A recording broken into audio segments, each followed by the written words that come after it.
Pemerintah Provinsi Bali menyikapi keterbatasan lahan terbuka di kawasan Denpasar, Badung, dan Gianyar akibat pesatnya pembangunan pariwisata dan perumahan.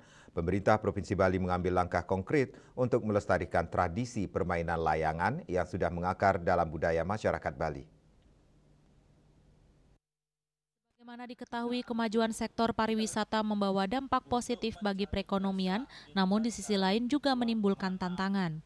Salah satunya alih fungsi lahan, banyak areal persawahan dan lahan terbuka diubah menjadi hotel, villa, dan pemukiman, sehingga ruang bermain anak-anak dan komunitas pelayang atau yang sering menyebut diri mereka Rare Angon semakin terbatas. Sebagai upaya pelestarian budaya dan ruang ekspresi tradisi rakyat, pemerintah Provinsi Bali telah menyediakan lahan seluas 2 hektar di kawasan Pusat Kebudayaan Bali, Kabupaten Klungkung.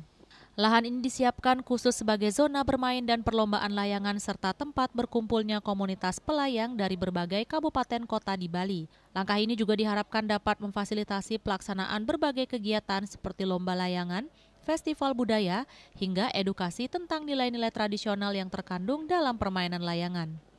Pemerintah Provinsi Bali sudah mengantisipasi untuk pelestarian agar para pelayang yang dalam hal ini mereka namakan dirinya Rare Angon dapat bermain layangan. Jadi sudah disediakan tempat di lahan Pusat Kebudayaan Bali yang ada di Klungkung, di sana seluas 2 hektar. Jadi sudah disediakan tempat di sana. Nanti mudah-mudahan hembusan anginnya bagus di sana. Para Rare Angon bisa nanti melaksanakan baik itu lomba atau mencoba layangan di lahan Pusat Kebudayaan Bali dimaksud.